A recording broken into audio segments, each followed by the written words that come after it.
Aleluia! Durante 16 dias, meia hora por dia, estaremos estudando o Salmo 91 com a assistência do Espírito Santo, versículo a versículo. Vamos crescer na graça e no conhecimento de Deus. Estes estudos são um oferecimento dos amigos e mantenedores das igrejas Gerados pela Graça e Life by Grace Church.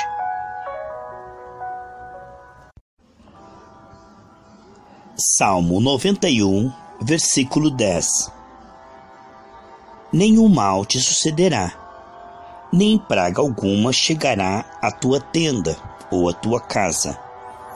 Como é importante conhecermos as promessas, depois crermos nas promessas. Isto de forma clara, o inimigo luta quando ouvimos as promessas para que não venhamos a compreender ele retirar aquela semente e dizer que é apenas algo que nós entendemos errado. Nos fazer entender errado e não tomar posse da promessa, pois a promessa é algo tremendo, mas quando tomamos posse, passa a fazer parte da nossa vida. Aquilo que cremos, a fé é a certeza do que se espera, que vai aparecer no visível, porque Jesus na cruz do Calvário conquistou para nós e nós temos esta revelação, essa certeza de que nos pertence, a ponto de criar uma expectativa e uma linguagem de fé. Portanto, a graça é a mão que dá e a fé é a mão que toma, que recebe. E quando nós compreendemos claramente as promessas e as reivindicamos, é como o dinheiro que estava num banco. E você vai lá e saca o dinheiro, agora você usufrui. Assim as promessas de Deus, elas são oferecidas a nós, mas não acontecem automaticamente. Elas não são algo que acontecerá sem a nossa fé. Por isso Deus é o autor e consumador da fé. Ele vai edificando a nossa fé, esclarecendo a nossa fé e depois confirmando a nossa fé, nos ensinando a andar na fé e praticar a fé. Assim a nossa fé terá fruto, né? A fé sem obras é morta. E a fé do Novo Testamento é uma fé que se transforma em atos proféticos. É uma fé viva. Jesus disse isso lá em Marcos 11, 23, 24. Quando eles ficaram admirados com o que Jesus falou para a figueira e ela secou-se primeiro no invisível, onde eles não podiam perceber, da raiz. E ali depois apareceu no visível. Assim Jesus disse, olha, tem uma fé como a fé de Deus, que fala e tem certeza que isso vai acontecer. Se você disser a um monte, tiver comunhão com Deus para não duvidar no coração, aquilo que você disser será como você disser. Então vemos que a fé do Novo Testamento não é uma fé passiva, religiosa, que fica esperando que Deus faça a esmo, mas sim que coopera alimentando a fé e praticando a fé. Isto é algo lindo e maravilhoso. Precisamos compreender que a fé agrada a Deus e honra a Deus. Aqui neste versículo está uma promessa extraordinária que nos pertence e que cabe a nós tomarmos posse e podermos usufruir isto em nome do Senhor Jesus Cristo, compreender que isso nos pertence. Quando meditamos na palavra e extraímos revelação com a ajuda do Espírito Santo, então passamos a usufruir tudo aquilo que nos pertence, porque nos foi revelado que nos pertence. Sabe, quando algo nos pertence e nós temos revelação que aquilo nos pertence, reivindicamos, então aquilo passa a aparecer cada vez mais no visível. Aqui nesse texto diz, mal algum te sucederá. Quando o pastor Kenneth Hagin estudou esse texto, ele comparou as versões e ele viu que na versão sueca dizia, nenhum acidente te acontecerá. E ele foi ver nos originais e ele viu ali que no hebraico a palavra acidente cabia sim a palavra ali, nenhum mal, nenhum acidente. E ele disse, puxa, sempre quando eu vou viajar, eu peço para Deus me livrar de acidente. Mas eu tenho uma promessa na palavra de Deus, está incluído no testamento, isso me pertence, que nenhum acidente me acontecerá. Então, a partir daí, ele criou uma fé no coração, porque a promessa era clara, que nenhum acidente aconteceria. Então, ao invés dele orar, Senhor, me livra nessa viagem, para que não aconteça nenhum acidente, ele dizia, Pai, de acordo com o Salmo 91:10, nenhum acidente me acontecerá. Então eu quero te agradecer, pelos anjos que o Senhor tem enviado para me cercar. E ele disse que viajou para fazer cruzadas, missões, evangelismo em milhares de lugares. Ele cruzou milhares de milhas e nunca teve um acidente, porque ele passou a usufruir desta promessa de forma prática. Aquilo que havia sido uma promessa, quando ele compreendeu e tomou posse, passou a ser uma realidade visível. Todas as promessas que Jesus Cristo conquistou na cruz do Calvário passarão pouco a pouco a ser realidade visível. Você vai usufruir, você vai receber no visível. O Espírito Santo vai trabalhar para trazer para o visível aquilo que Jesus Cristo fez na cruz do Calvário através de uma fé esclarecida. É o que diz lá em João 16, 13 e 14, que o Espírito Santo não falará de si mesmo, mas tomará do que é de Cristo e nos entregará. Ele toma ali na cruz do Calvário da cura divina e aplica em enfermidades, na vida daquele que crê, confessa e manifesta uma fé agressiva contra a enfermidade, porque sabe que a saúde lhe pertence em Cristo. Isso é maravilhoso.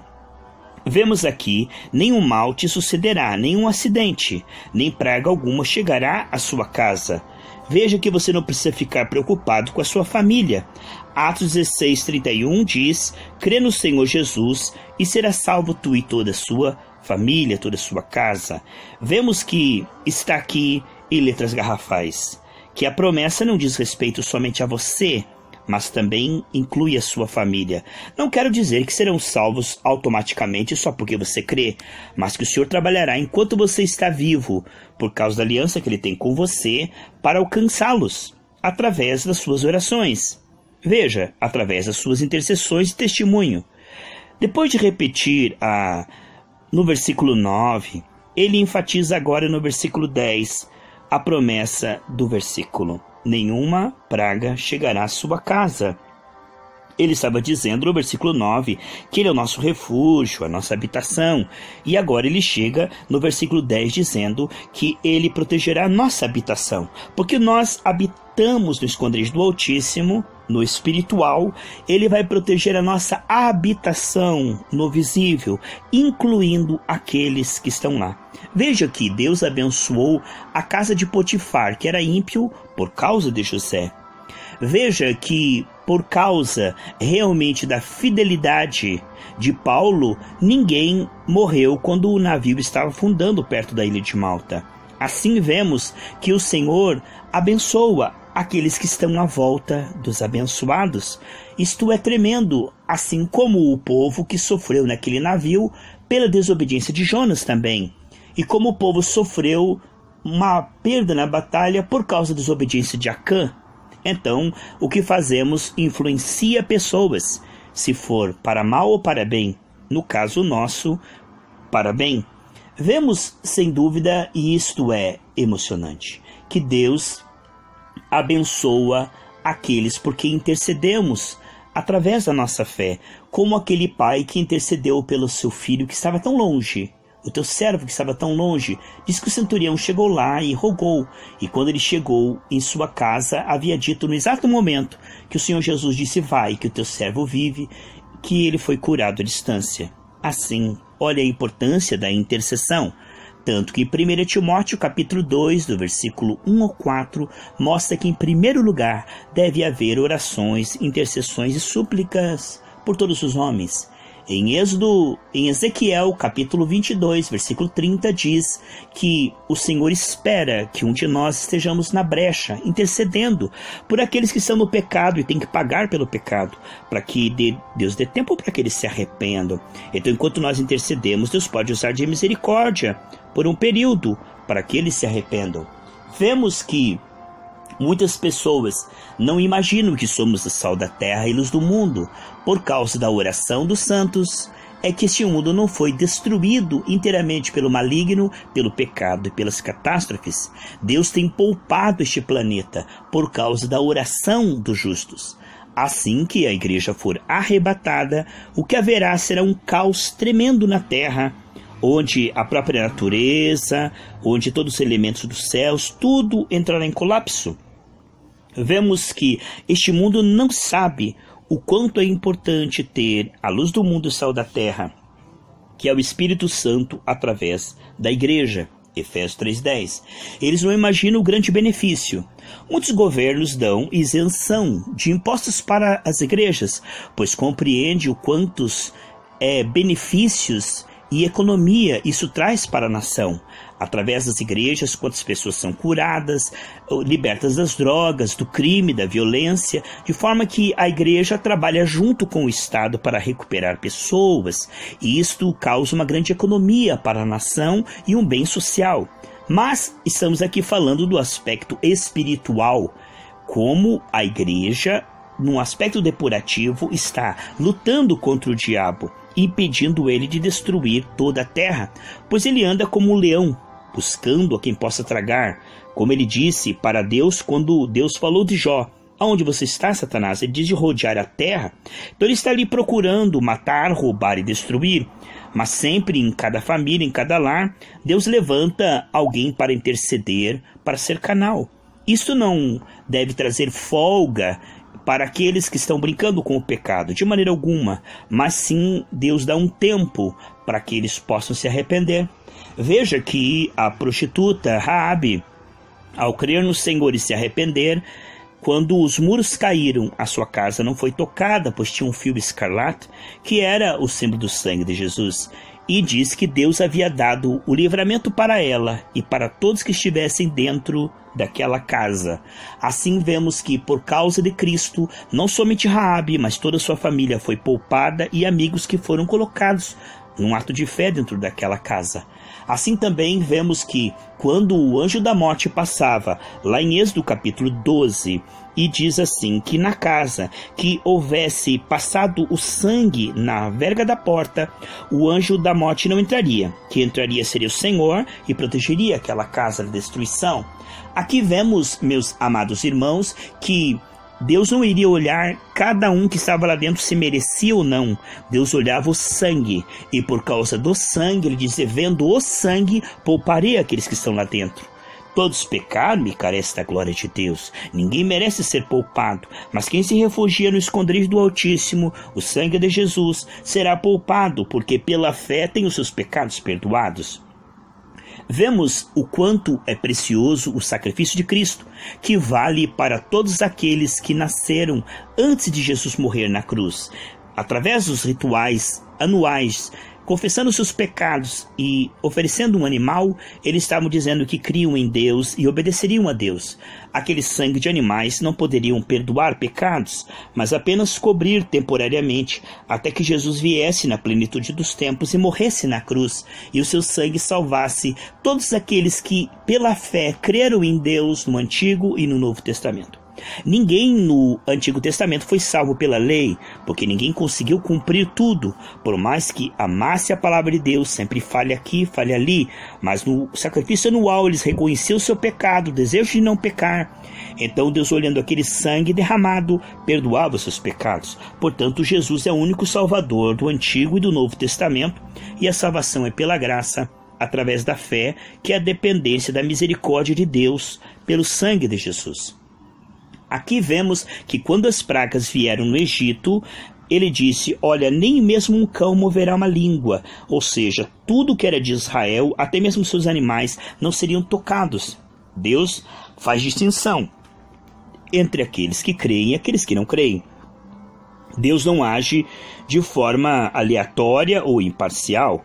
Não, Deus ele age de acordo com o sangue de Jesus. Em Cristo ele pode usar de misericórdia, mas fora do sangue ele tem que usar a justiça, e o salário do pecado é a morte. Portanto, quando os egípcios recusaram-se a crer em Deus, eles tiveram que sofrer a consequência dos seus pecados.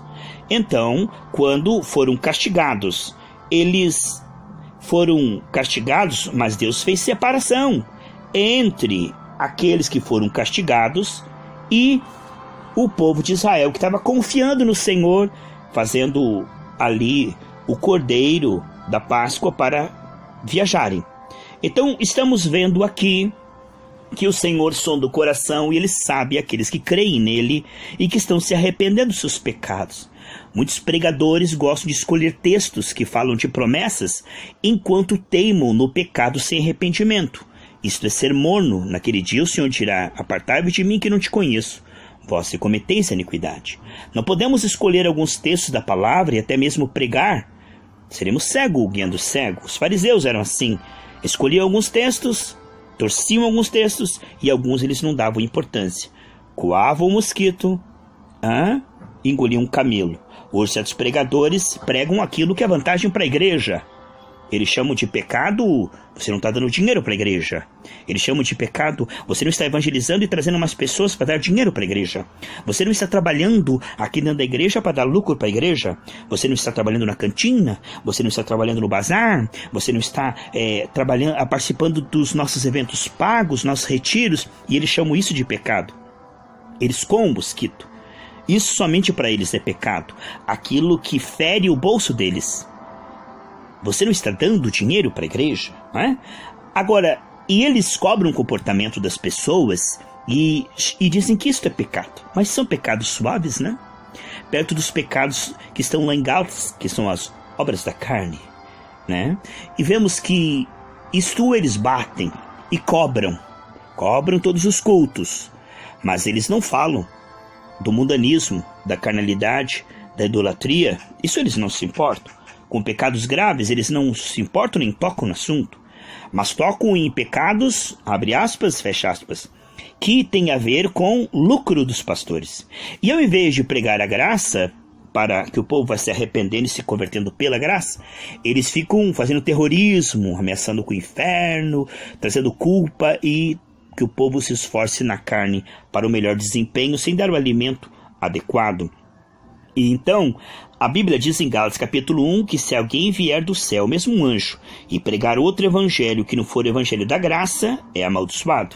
Então esses pastores ficam fazendo terrorismo, não pregam a graça, não pregam arrependimento pela graça, não pregam salvação pela graça, mas pregam obras e comportamento e obediência na carne para terem o povo bênção, né? E o púlpito, dinheiro. Aqui está. Em vez do povo buscar a santificação, que é o que o Senhor nos chama, não. Ele chama o povo a correr atrás da bênção, correndo atrás, campanha após campanha. Então, ao invés de ensinar o povo a renunciar a si mesmo, tomar a cruz, santificar a sua vida para o arrebatamento, né, para serem aprovados por Deus, pregam correr atrás da bênção, desconcertados, mundanos, carnais, né?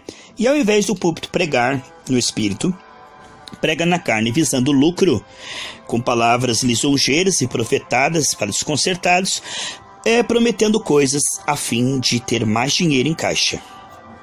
Não atacam o pecado no espírito, nem pela graça, para não perder membros mais melindrosos. Aqui o que nós vemos que o mal acaba chegando, pois esse povo não está se escondendo debaixo do sangue de Jesus. A palavra é clara que o sangue ele é aplicado aonde há confissão de pecados.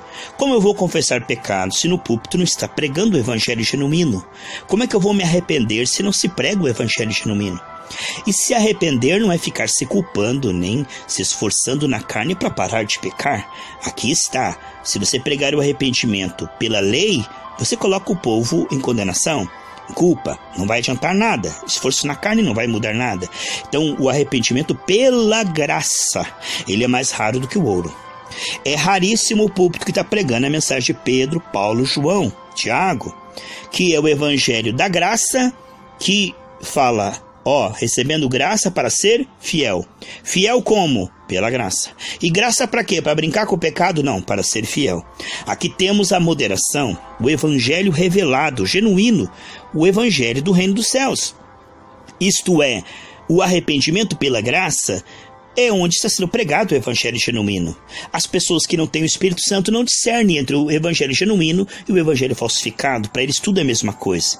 E hoje o que vemos então é uma apostasia no púlpito, a sinagoga de Satanás, onde muitas vezes está sendo pregado algo que não é o arrependimento pela fé, a santificação pela fé.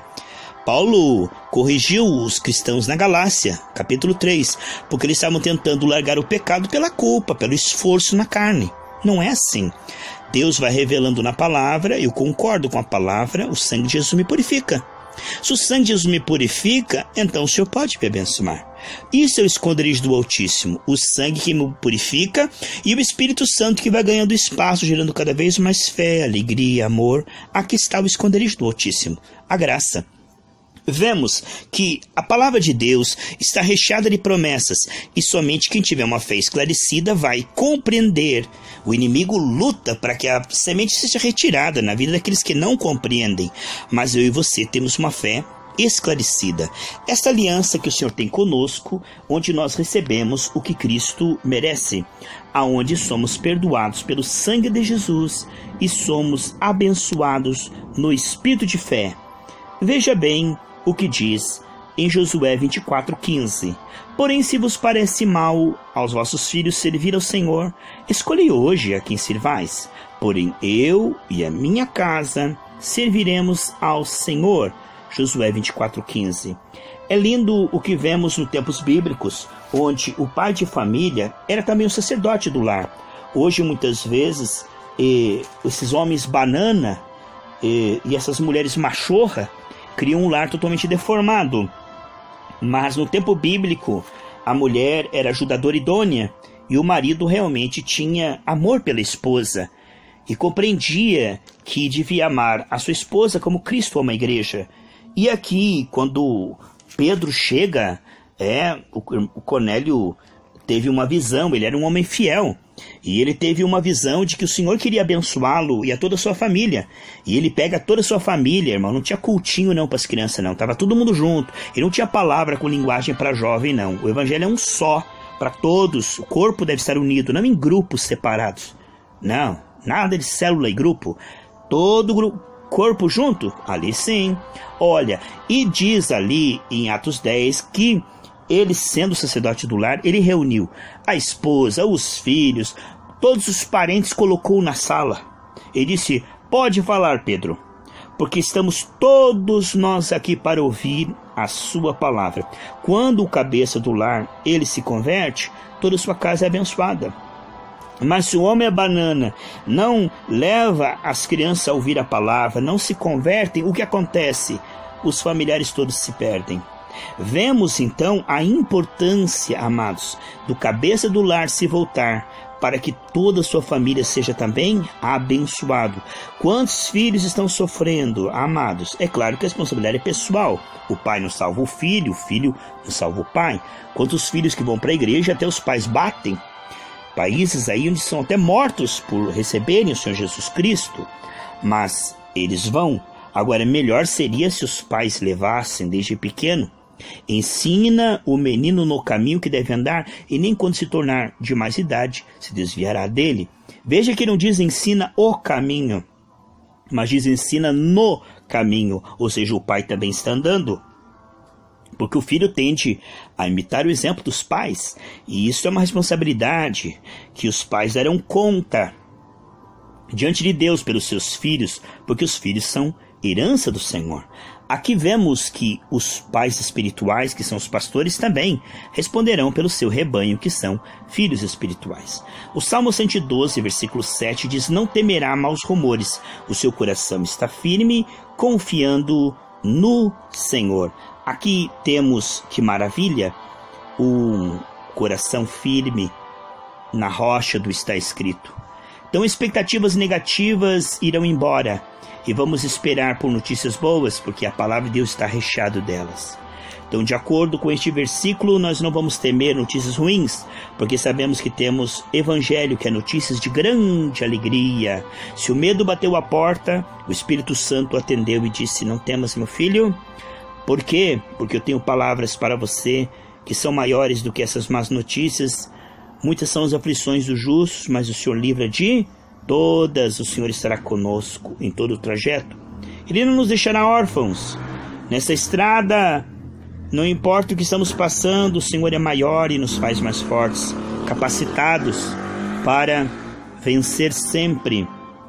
Aqui nós vemos que Deus com certeza está trabalhando passo a passo, a cada respiração, a cada batida de coração.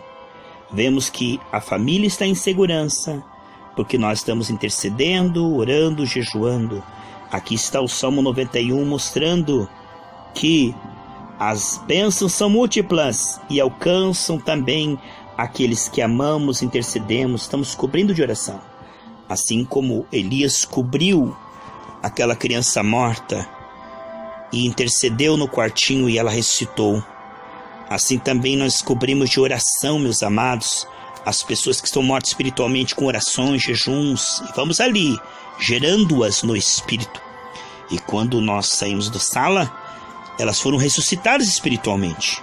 Aqui sabemos que muito pode a oração de um justo, porque é feita em nome de Jesus, na unção e direção do Espírito.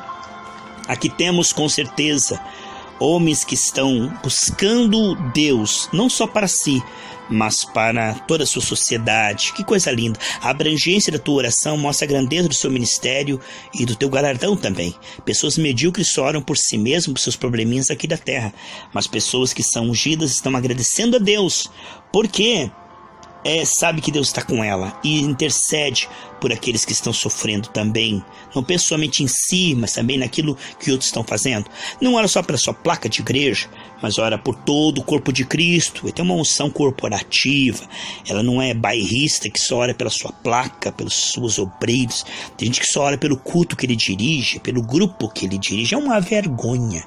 Isso é facção, isso é obra da carne. Só ora para aquele grupinho, sabe, que nem um torniquete. Sabe, se você fizer um torniquete no corpo, o sangue não passa ali. Ali pode dar uma gangrena, é ou não é?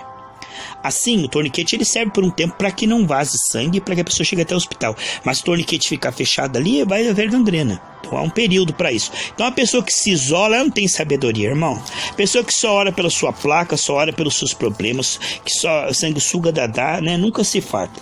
Só pensa em si, só ora por si, só vive por seus problemas, depois entra em depressão. Você pode ver, irmão, que pessoa que ela vive para Deus e para ajudar os outros, ela não entra em depressão. Ah, minha vida perdeu sentido, minha namorada me deixou, não sei quem morreu, babá. Pessoa que vive para si, ela entra em depressão. É medíocre. Mas a pessoa que ela vive para Deus e para ajudar pessoas, ela nunca vai entrar em depressão, porque sempre haverá coisas boas para se fazer, pessoas para serem alcançadas, serem salvas, né? Então, uma maneira de nós nos escaparmos disso é escaparmos do egoísmo, é pensarmos de forma mais abrangente, meus irmãos. Sabe, quando as pessoas estão reclamando, vai num orfanato para você ver, vai num leprosário. Sabe, quantas pessoas estão reclamando da vida, não sabem o que é sofrimento. Sofrimento é lá no inferno, irmãos. Quem se mata para ter alívio não sabe o que é o inferno. 1 segundo no inferno é mais sofrimento do que 100 anos aqui nessa terra. Então devemos valorizar a vida e remir o tempo. Viver para a glória de Deus, não para o pecado, né? Não para a carnalidade, para o mundanismo. Vamos viver para Deus, para a palavra de Deus. Vamos interceder, incluir pessoas. Passa a ser sua família espiritual. Porque é aquele que você vai intercedendo, Deus vai salvando, você vai dando um bom exemplo, um bom testemunho. Olha só, e essas pessoas vão sendo tocadas. Porque você fala, a pessoa não ouve. Mas se você ora, Deus fala com ela. E aí, como é que ela vai escapar de Deus? Deus tem poder de convencer, né? É muito importante você compreender, meus queridos e amados irmãos, que o Senhor trabalha para aqueles que esperam nele. Não tenha medo. Olha, não tenha medo, porque o Senhor, Ele está guardando no seu odre, diante do seu altar, todas as suas orações. Saiba de uma coisa, meus queridos e amados irmãos, que aquilo que você está fazendo tem galardão, não só aqui nessa terra, mas no céu também.